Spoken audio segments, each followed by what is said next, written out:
दोस्तों नमस्कार। राहुल गांधी ने जिस दिन से लीडर ऑफ अपोजिशन यानी नेता प्रतिपक्ष के रूप में कमान संभाली है, उस दिन से लगातार दौरे पर हैं।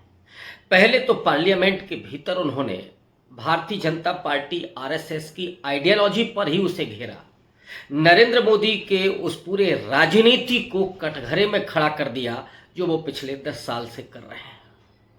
चाहे वो हिंदू धर्म का इशू हो या फिर मणिपुर जैसा राष्ट्रीय मुद्दा, महंगाई, बेरोजगारी, नीट का सवाल, ये तमाम मुद्दों पर राहुल गांधी ने एक लंबी बहस की थी, जिसको लेकर के राहुल गांधी पर अटैक होने तक की आशंका थी। जो खुफिया एजेंसी है उसने राहुल गांधी की सुरक्षा बढ़ा दी है। इस दरमियान कई जगहों पर बजरंग दल, एबीवीपी, बीजेपी के कार्यकर्ताओं ने राहुल गांधी के पुतले जलाए थे, कांग्रेस के कार्यालयों पर हमले किए थे। लेकिन आज ये इशू नहीं है। मुद्दा ये है कि Rahul Gandhi leader of opposition नहीं बल्कि लीडर ऑफ द पीपल बन करके, लोगों का नेता बन करके, वो कभी रेलवे के लोकोमोटिव ड्राइवर्स से मिलते हैं, उनका दुख दर्द जानते हैं, तो हाथरस वो पहुंच जाते हैं उन पीड़ितों से मुलाकात करने के लिए, और फिर वो ये ऐलान करते हैं कि वो मणिपुर जाने वाले हैं। आज मणिपुर राहुल गांधी पहुंचे हुए हैं। उसके पहले वो असम गए। सिलचर का जो इलाका है जहां पर हर साल बाढ़ आती है और उस बाढ़ में हजारों लोग बेघर हो जाते हैं, उनके दुख को बांटने के लिए, उनके लिए आश्वासन देने के लिए, सांत्वना देने के लिए राहुल गांधी वहां पहुंचे हुए थे। जब राहुल गांधी की तस्वीरें सिलचर की आ रही थी तो मुझे इंदिरा गांधी याद आ रही थी। वो इंदिरा गांधी जो 1977 के इलेक्शन में हार जाती हैं और बुरी तरीके से हारती हैं। जनता पार्टी की सरकार बनती है, मोरारजी देसाई प्रधानमंत्री बनते हैं। उसके बाद इंदिरा गांधी ने लोगों के बीच जाने का रास्ता शुरू किया।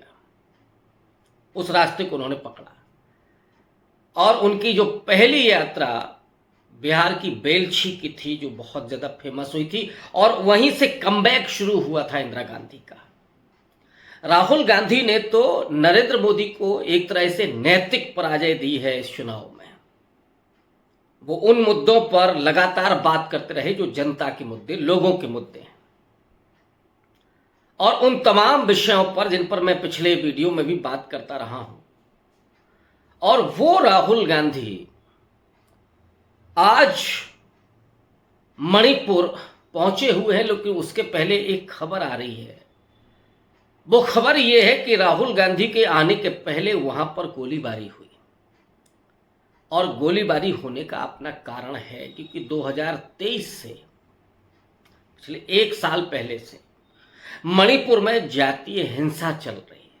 कुकी और मैतेई के बीच एक दूसरे के शत्रुतापूर्ण जो हिंसा चल रही है, आगजनी हो रही है, बलात्कार हुए हैं,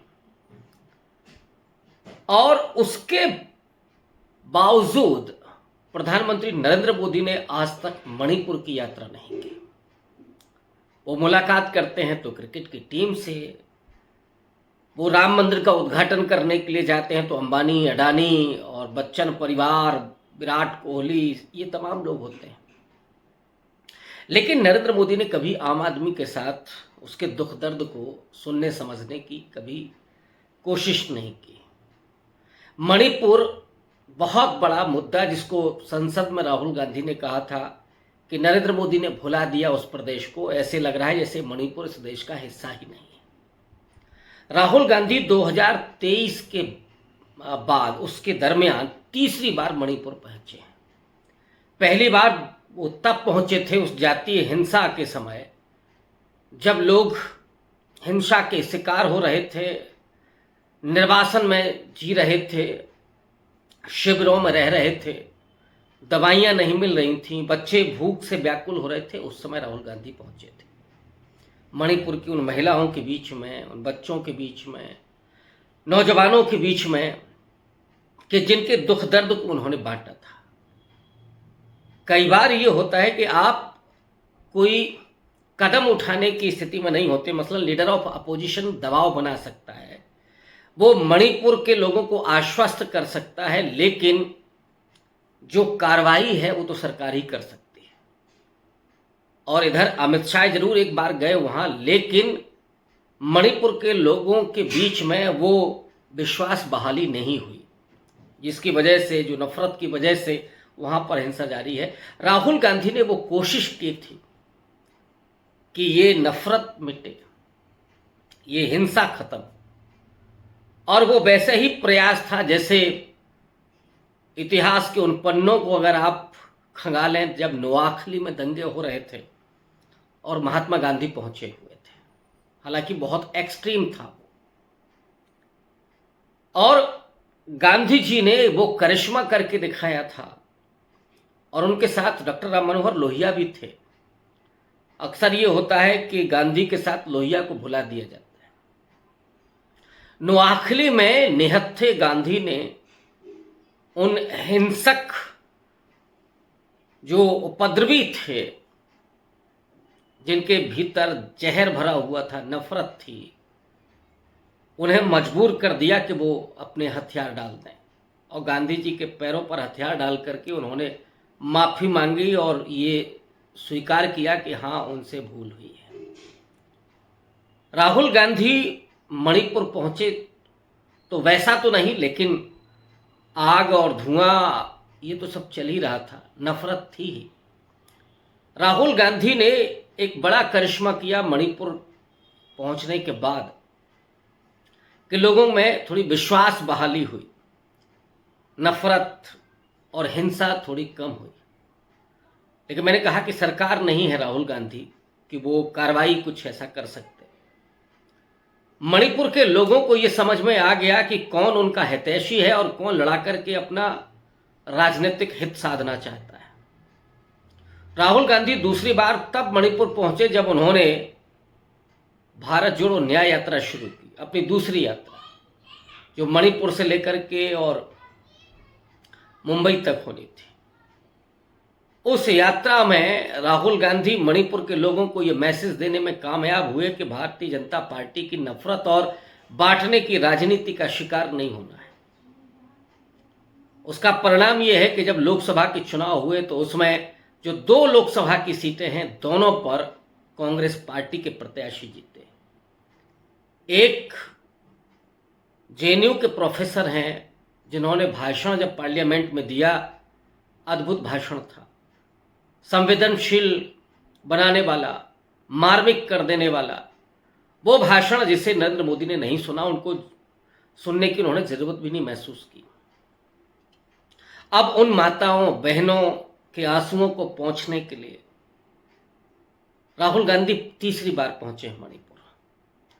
लेकिन वो जो गोलीबारी की खबर आई है, हालांकि उससे राहुल गांधी को कोई खतरा नहीं है, लेकिन एक निडर और निर्भय व्यक्ति, मोदी जी तो कभी ऐसी जगह नहीं जा सकते जहां एक खबर भी आ जाए कि साहब कोई वहां गोलीबारी हुई है। लेकिन राहुल गांधी, और ये वही जो काम कर सकता है जिसके भीतर गांधी का अंश हो, नेहरू का अंश हो, वैचारिकता हो अंबेडकर वाली, जो थोड़ा भगत सिंह से प्रभावित हो, प्रेरित हो, वही लोग ऐसे हिंसा वाले माहौल में लोगों में प्रेम और सौहार्द का, बंधुत्व का संदेश देने के लिए जा सकता है।